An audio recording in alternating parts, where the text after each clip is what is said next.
we'll dive into her. The new album, a bit more in the style of kind of the earlier Trews stuff. Was that a bit of like a purposeful mindset, or just how the songs came out? It's both, the songs came out like that, and we kind of, like every record we make is a little bit of a backlash to the previous record, and like Civilianaires was a real departure. It was more like, we experimented a lot in the studio, wrote a lot of songs in the studio, and this one we wanted to make a real live off the floor rock record, and that's the way it started. In 2019, we went to Nashville and recorded with Rich Robinson from the Black Crowes, and we intended to do like at least half the record with Rich, and we were supposed to go back in March 2020, but and so it ended up being more of a piecemeal thing where we used a couple of other producers and ended up having to do a bunch of writing over Zoom. And anytime the restrictions would lift, we'd get together and jam and then get into a studio and record. So yeah, this was definitely an attempt to just have a more visceral, live off the floor rock album. And you mentioned the Rich Robinson, working with him on that, and on the newest single, Permission. He's playing some guitar on that. Yeah. What did Rich bring to this whole process for you guys? Just a real organic approach. I mean, we didn't even record with a click track. We didn't pitch correct the vocals. It was all just live. He kept most of the vocals were all first take. It was all just jamming. We were all in this big, beautiful studio in Nashville called the Tracking Room, and we'd all set up with guitars, and I'd be in a vocal booth, and Rich would be out there on the floor playing. We have our engineer in the booth recording it all, and we just kind of jammed and picked the best jam, and that was the song. And it's very, very, very natural, organic. Yeah, it's really cool. I just actually talked to Todd Kearns, and he had mentioned that they recorded in Nashville, and so I asked him this question. I'll ask you: are rockers trying to take Nashville away from country people? Because it seems like everybody's in Nashville now. I hope so. I mean, the original, I love old country music. That's some of my favorite music. But yeah, I mean, I think a lot of people, Nashville's a great, there's Nashville, Tennessee, and Austin, Texas are like the two kind of meccas for live music in America, and for musicians and for writers and artists. And I think it's just, there's power in numbers, and you get a lot of creative people all gravitating towards the same area. And there's a lot of power in that, a lot of energy, and a lot of inspiration. So I'm not surprised that, as we go on, more and more musicians are just moving into a music town, So, I was gonna say, I like that you declared that you want the rockers to take over Nashville. I like that you put your flag down on that. One of the songs on the album, and you guys were doing a really cool track by track kind of YouTube videos on your Twitter, which really kind of cool. And I noticed you mentioned one of the songs inspired by a Gord Downey interview. Yeah. What was it about the quote in that interview that inspired the song and stuck with you for so long? Because it was an older interview, right? Yeah, that guy was obviously one of my biggest heroes growing up, and I got to know him professionally and play with him, and I love him and I miss him. And when he passed away in 2017, I would go on YouTube and just look at old interviews when I just wanted to hear him talk. Sometimes I just miss his. He was such a talent, so brilliant, so loved, so successful, and so sane. He wasn't a narcissist. He would say beautiful things, and he was really about great art and bringing people together. And he always had funny things. He was also sardonic and dark and witty. And I just miss that. I miss that in music, period, with artists. He wasn't just all about himself. And that's what I find I don't like that when rock stars are all just about themselves. It's not cool to me. And he was, I was watching an interview when, I think it must have been when they were promoting Up to Here. It was a really old one. And he just said, I'm paraphrasing. I even paraphrased it in the song. It's not a direct quote. It was something along the lines of, we should get out while we can still cry. And the idea, I think what he meant was like being in a band, you become so, maybe, not always, you become very hardened and cynical to the point where you're no longer feeling things because you're, it's a tough road, like the Hunter S. Thompson quote about the music industry. It's, rat infested, and then there's a bad side, and so I think what I got from that, and it was just in passing. I didn't do it on purpose. I never do it on purpose. It's things just stick with me, and then I'm writing a song and it comes out, and that's just where that came from. And I actually didn't realize it till I went to do the play-by-play for these songs. I'm like, oh yeah, that came from that. Wow. Okay, cool. So the song was a song to feature me, which is like an acoustic kind of country style song. And yeah, it was just something I wrote in 2018. And it was just about talking to yourself in the future. And, that struck me as very pertinent to the tune I was writing, just like saying to yourself, hey man, make sure you can still feel things and you still feel empathy and you're still engaged, you're not just totally, cynical. Do you find, like, you mentioned, like, you didn't realize that the quote was the inspiration until afterwards. Do you find that a lot, that you go back and go, oh wow, that was that interaction I had with that person, a year ago was what inspired that song? All the time. I always, every time you go to write, you let things just kind of fall out. That's kind of the way it starts. Like, it doesn't make any sense. You just get it all down on paper. And then later on, you kind of realize when you start analyzing it, you're like, oh, wow, that was from that conversation, or that was from this song. And like, yeah, sometimes I'll listen back. I'm like, oh, maybe it's too much like that song. But I'll listen to like something I really love, and then it'll just inspire me, and I just want to write something like it. And, time will tell which ones live and die. It's time is like a sword, you live and die by it. And I think everything we do comes from somewhere, and then it's out there, and then we'll see. Well, that makes any sense. It does. And there's a great book. I can't remember the name of the author now, but it's like it's basically about, it's okay to be inspired. Yeah. Whereas so many artists kind of feel like, oh, that's so close to the thing that I like, I shouldn't do it. But it's basically like, it's okay to be inspired and then adapt it. I totally agree. And I think that's how it all works. I think it's like a big river, and you just kind of scoop down and grab a little bucket of water for yourself and see if anybody wants to drink it, and that's kind of what we've been doing ever since we started. We like it.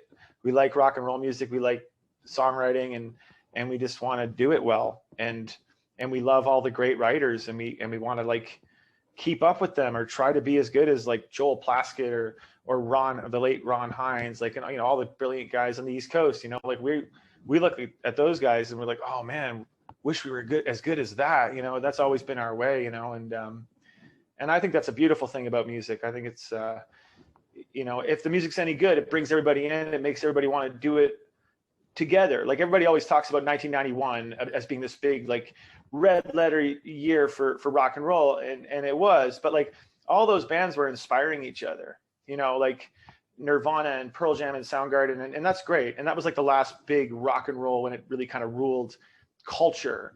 But that was very much informed by those guys kind of trying to be like each other. They were like, whoa, those guys are better than us, we better keep up, and I think that's a really important thing for music, to have like a healthy competition and being inspired by one another. And since we're on the topic of inspiration, I saw in an interview, I can't remember if it was you that said this, but that the Trews are inspired by younger bands, which is usually like a flip, right? Most of the time, a young band's like, oh, I was inspired by these guys as I was coming up. What is it about the younger bands that kind of fuels you guys? Is it like their fire and passion that kind of keeps you like, we got to keep going? Yeah, I mean, for sure. And like, we're not getting any younger, and some of these guys are just kicking so much ass. And we got to remember, like, we're like the old boxers getting into the ring. We're getting knocked out pretty easy, man. Like, we got to keep ourselves in shape. But yeah, I mean, like, for example, like the Glorious Sons, just like the passion and the fire, and Brett Emmons being such a special guy and such a great writer and so full of passion and so so direct. And I really got a kick, because you lose some of that as you get older. You start to, to quote Gord Downey, like, make your friends while you're still young before you can't see through anyone. And you see these new bands and these guys coming up that are really got their hearts in the right place, like the bands like the Glorious Sons and a band like July Talk, and you're just like, whoa, those guys like really rock, and it's really cool, and I love that, and I like getting my ass kicked in the right way by a band. You know what I mean? Not like, I don't want to see a band that I'm like, oh, this sucks, man, I don't even want to do this. But I want to see a band that goes like, whoa, these guys are like better than us. Wow, we better get better. Like, that's a good thing, man. And I love seeing a great new band with their hearts in the right place, Well, and one thing I don't think you guys get enough credit for is you are super supportive of the young bands coming up. Like, some bands definitely kind of fear like losing the spot, as it were.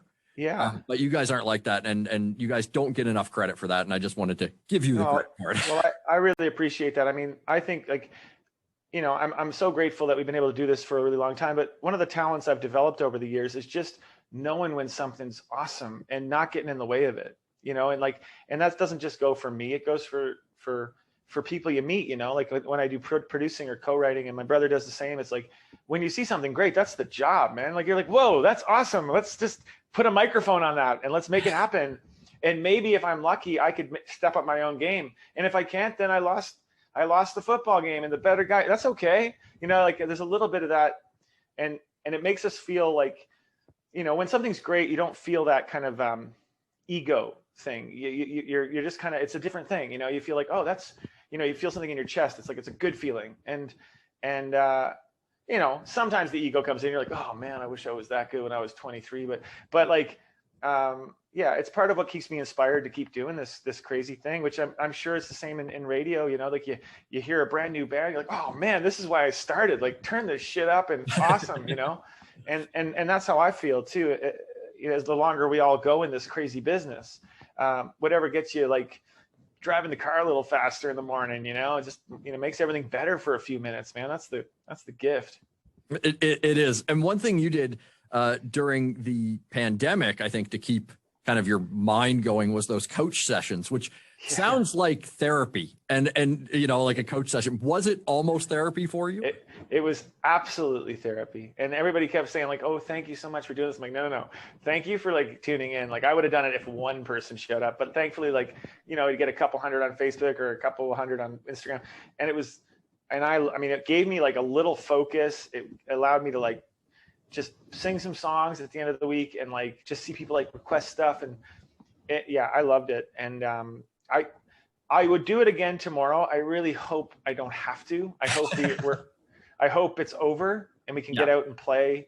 It was definitely something that helped me a lot. And I really appreciate everybody that tuned in. We should, if we have to do them again, even just like as a one-off, we don't have to do it, but let's just do it for fun. Let's combine yours and Matt's mantle music. Great. Okay. So we'll have a mantle coach session. I'll do it. And Matt Mays. Yeah, I love it. Speaking of pandemic life, everybody ended up, I think, making rash, bad online purchases during the pandemic. Did you end up with anything in your house that you're looking at right now going, why the hell did I buy that? No, I actually didn't. But I did. I was trying to work out from home because all the gyms closed and all the free weights were like, they went up by 1,000%. So I'm like, I bought like, 10-pound weights, 20-pound weights. So like all these like, and then bigger weights, but like they were super expensive. I'm like, man, I should have bought this stuff before the pandemic because all the gym supplies went through the roof. Yeah, I was using cans. Yeah. I mean, use what you got to use. But yeah, I mean, like really, I didn't. I mean, I always buy too many books and they just sit on the shelf. I don't end up reading them all. But there hasn't been anything too crazy. Well, that's good. You were smarter than most. Yeah, I just tried to stay focused on making the new record. To be honest, it was just like the work got me through it, like just working on music. And I mean, we wrote 1,000 songs. I started writing songs with a guy in the East Coast named Chris Kirby, who's brilliant. And we would write every Wednesday on Zoom. And some of those words I wrote with him ended up on the Trews record. I made a bunch of other like solo things. Like I just kind of dove in with the work and then we worked, and I worked with like other artists and stuff. So I just kind of stayed on that path as much as I could. Which is very cool. And you've been back out on the road, which is good. And you're coming into town to do the Supernova Celebration, kind of the Nova Scotia celebration back. Yeah, I can't wait. Kind of an eclectic lineup. Are you looking forward to such a different kind of bill? I think it's great. I think it's the perfect bill to do that kind of gig. Classified's always been one of my favorite artists from home. He's next level. The guy's amazing. He always has been. I remember seeing him at the ECMAs throughout the years being like, this guy's next level, man. He's wicked. And it was his idea. He put this whole thing together. And I think it's great to have like, the assortment of talent, like the hip hop and then like Matt Anderson, Rhea May, the Trews. It doesn't have to be all like East Coast rock bands. Like there's a ton of those too. But I like that we're just like, it's all different styles. And I think it's going to make for a better show. Yeah, it's going to be a fun night. And was I right looking at your Twitter that you guys just did like a cruise ship thing? Yeah, we were just in Miami. I've been PCR tested about 50,000 times in the last couple of weeks. I can officially say I'm the most negative man in Canada. We went on the rock boat, and we've been doing that. This is our third rock boat. So it's like a cruise ship that leaves out of Miami. It's all like Midwestern American rock bands. Like we're like there was 2 Canadian bands this year. There was us and the Bluestones. Yeah. We just play gigs on the different stages in the ship. We did 3 shows, and I did a songwriter circle, and we sat in with a bunch of bands. And it was a 5-day thing, sailing around the Caribbean Ocean, stopped in Ocho Rios.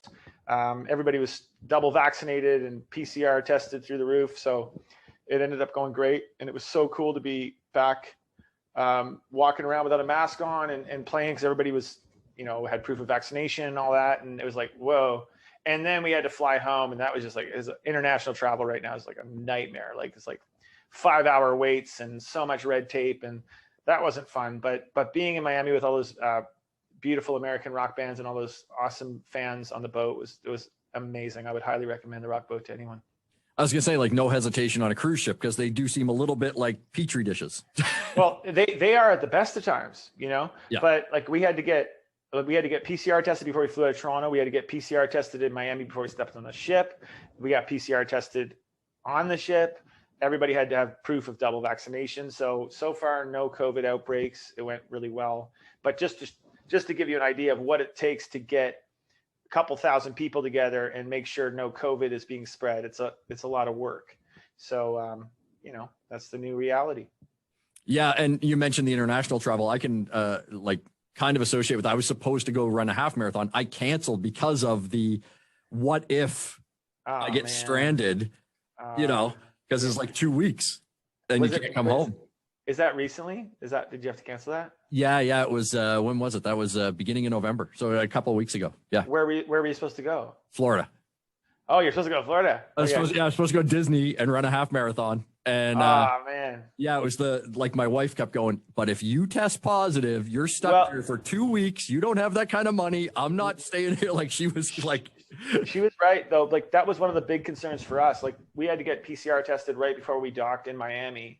And if any one of us tested positive, we'd have to stay at a hotel for 2 weeks in Miami. And it was like, oh man. And I don't know if anybody's noticing like the labor shortage right now. Like those hotels are being run by like 3 19-year-olds, and that's all. And it's packed. And it's like, I'm like, what's going on? They're like, nobody wants to come back to work. I'm like, okay, this is a problem. Like we're gonna have to deal with this, And I feel so guilty because I'm on a rock band, but it's like, yeah. Anyway, I was a little bit worried. Like we should all, get back to work now and put this goddamn thing behind us and get on with it, and I think that's important. But sorry you didn't get to run your half marathon. I'm looking at March. There's one in March. I'm looking at March. So good for you for doing that though. That's good stuff. Yeah. Oh no, they're a blast. I've become kind of addicted to them. They're a good time. I've replaced food with running.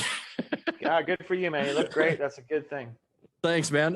That is all I had for you, Colin. Actually, that's kind of wraps it up. I didn't want to keep you too long. I know you're probably doing a ton of press for this. So yeah, we're it's one of those kind of crazy press days. But thanks for your time. And looking forward to the Halifax show this Saturday, and our album's out tomorrow. It's called Wanderer. Yes, pick that up, and next time when we can do it, let's get you back in. We'll do a live performance thing again. Can't wait. You take care, brother. Awesome. See you later, Colin.